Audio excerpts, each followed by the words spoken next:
If you voted for Barack Obama, make some noise.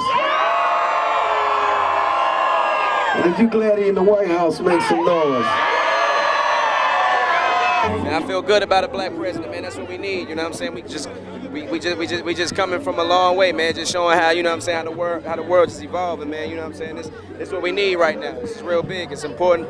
Big up to my boy Jeezy, man. You know what I'm saying? Jeezy, my neighbor, so you know he called me, told me to come down here. I told him I'll represent for him, man. That's what it's about right here, man.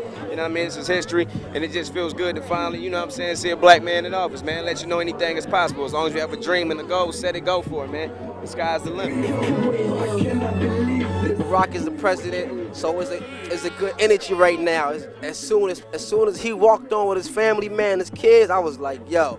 Like, you know, it just really touched me, man. So I'm just happy, man. You know, I was able to see it and be alive to tell my kids and my grandkids, like, yo, I was in New York City when Barack walked on and got announced he was president. It's a good vibe, but it's time for us to make some money, man, and, you know, and make a change. That's what it is. It's about change. Winning in California, winning in Tennessee, hands down Atlanta, landslide Alabama. It's so important to vote, man. Don't let them kill you with that bullshit about convicted felons can't vote. You are reinstated. Your rights are reinstated. Felony can vote, man. I'm a felony, man. I voted, man, in Texas the other day, man. You know what I'm saying, me? All you got to do is go down there, man, and read the rules. And certain states got different rules. Like Milwaukee got different rules other than Texas. Barack gonna need some help.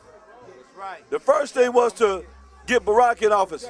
Now we got to get the Democratic Party in office so they can pass the laws and legislations that will help us as African Americans, because they know people has been left out more than we have. Right now we're speaking on felons in Georgia. I think it's maybe about 15 states that's not with it, basically. And Florida being one of them. We know Bush brother in Florida, so he ain't with it. I feel bad. But for Georgia, for the whole United States period, it's about 5 million felons.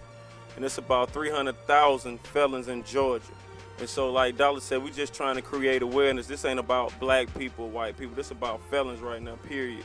And you know who you are. Like me and him, up to a point, we weren't even supposed to be able to be in a group, much less be able to communicate. Felons not supposed to have any dealings with each other, you feel me? So now, like he said, if you fulfill all your obligations, paid your restitutions, you know, your debt to society, you can vote. I'm a felon, and I can go vote. If you ain't on paper, you can go out and do your thing.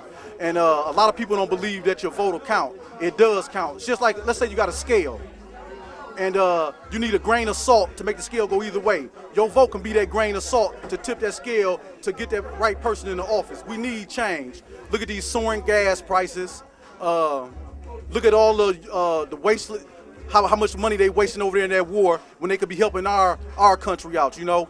But it's serious. We got to get out there and we got to vote, you know, and that's what it's about, voting. Tila said it best, if we don't vote, we gonna die. You know what I mean? We got to make it happen, y'all. Yeah, sure. How do you feel about Obama? Oh, well, you know, man, I just feel like, you know,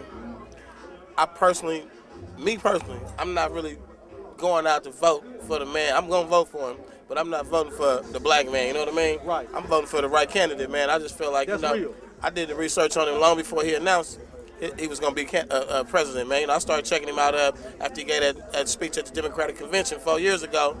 Read a couple of books on him, man. I like his story, man. I ain't gonna lie, man. In my opinion, personally, he was raised as, you know, almost like a white boy.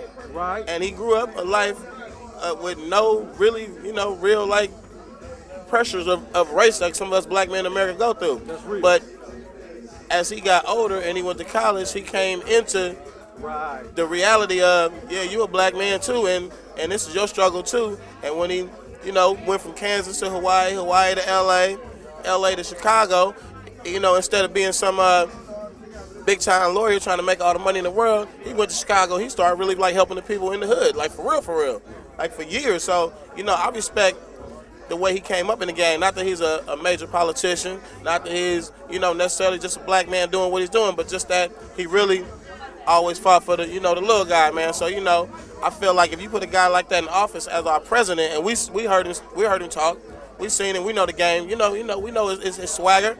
Just real, sure. So, you know, man, we always had these old white guys, man, that sometimes we feel like, you know, after like Hurricane Katrina, we feel like our president don't like our kind, you know. Right. And it just be it'd be a different flavor, not only for the economy, but just for the race relations in America. For a multiracial guy, you know, a biracial man to get in there, he's white and he's black, to get in there and show that, you know, we Americans, man. We ain't niggas and hunkies. You know what I mean? We Americans. That's real.